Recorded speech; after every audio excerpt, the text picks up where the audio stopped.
Hi VC, it's been a while I know. It's not going to be a long video this one either because I haven't got time to do it, but just came back from a couple of days down the south coast in Brighton and I hit up some of the record shops down there. So I've got a few things to show you. I haven't played them all yet, so I'm really just going to be showing you what I've got rather than really talking about it too much.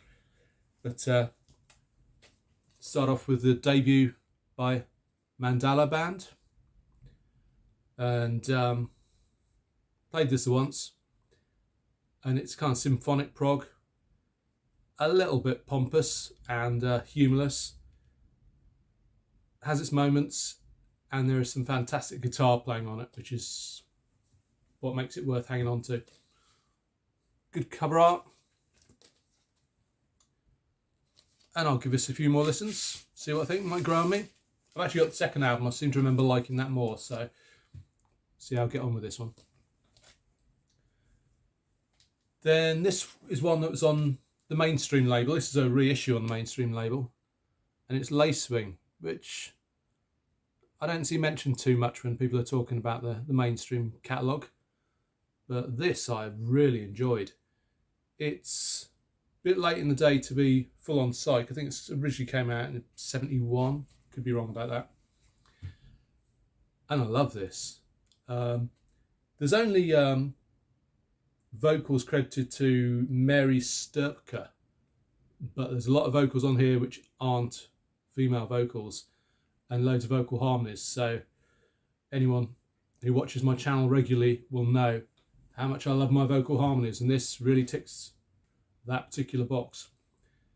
It's quite folky, I suppose, but it has kind of West Coast folky sort of sound as well. So it's less Fairport conventional, I suppose, more, I don't know, I was going to say Jefferson Airplane, but it's nothing like Jefferson Airplane really, but it does have that folky vibe. I suppose who it most reminds me of is Prelude, who are best known for doing a cover of Neil Young's Heart of Gold, I think it was. Mine's gone blank.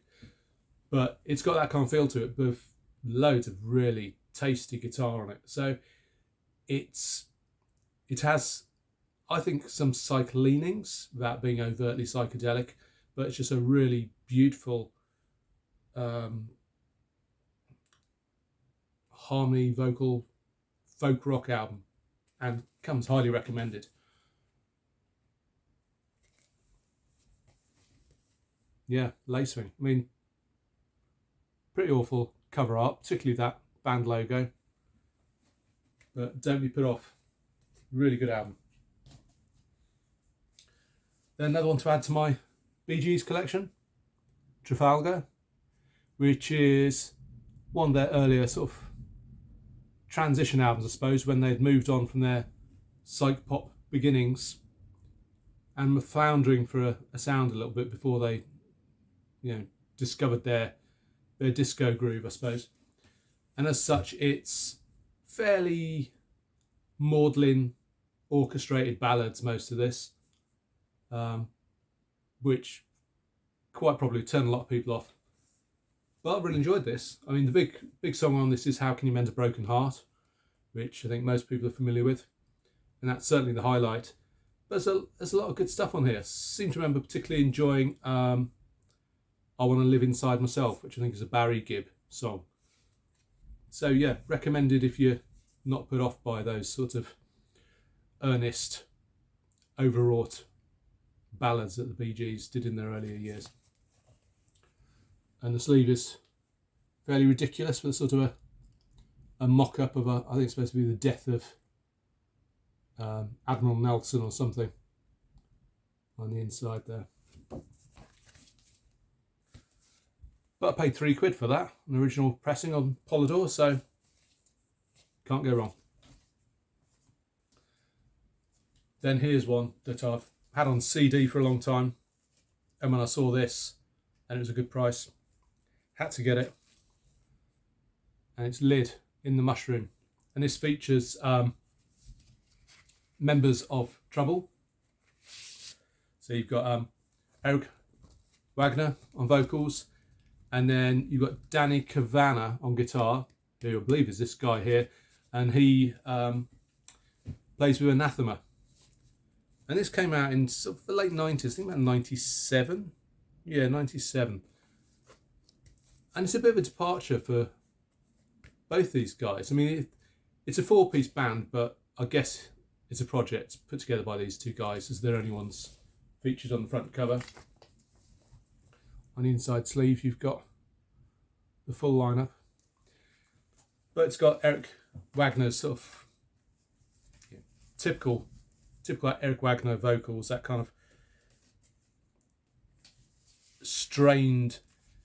How do you describe Eric Wagner? I mean, he's not a great singer, but he is a great singer to me. He's a bit in the same way Ozzy hasn't got the greatest voice, but he's got a voice that is just so him, so unique that you love it. And the same with Eric Wagner. He hasn't got much of a range, but what he does have is character in spades. But this album isn't really a doom album. To me, this sounds more like it's influenced by grunge. If you can imagine Eric Wagner singing for Pearl Jam or Soundgarden, that's the vibe I'm getting off this album. Really enjoy it, but it's quite a departure for him. So yeah, I can recommend that. Then here's another one that was cheap and I had to pick it up. Do like a bit of Delamitri. Great songwriters, Scottish guys. This was one of their early albums. I don't think it's their first album. I need to check up on their back catalogue. But big song on this, Kiss This Thing Goodbye, and Move Away Jimmy Blues, another big one. Nothing Ever Happens. Really nice clean pressing of this. Very happy to have that in the collection. Then this, I've heard the name. I may have heard some of their stuff online and it's just not been committed to memory. But I saw this, a sealed copy for £5, and I thought, got to give that a go. Buffalo Summer, Second Son. And I won't even venture a guess at what this sounds like yet. But I have a feeling it's in the ballpark of kind of retro rock, 70s sounding, perhaps slight stoner vibe to it. But for a £5, you absolutely cannot go wrong, can you? So I'll probably listen to that one online first. Won't break the seal. If I don't like it, I'll sell it as is. But I have a feeling it's going to be right up my street. Then another £3 album, Adrian Belew's Lone Rhino.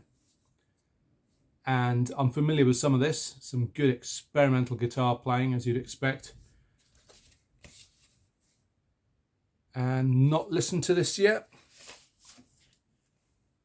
but I am looking forward to giving it a spin. I think it's going to be a bit special. Then another couple of cheapies, some early Gary Newman, Warriors album. And this one came out on the Beggar's Banquet label, I believe. Yep, there you go.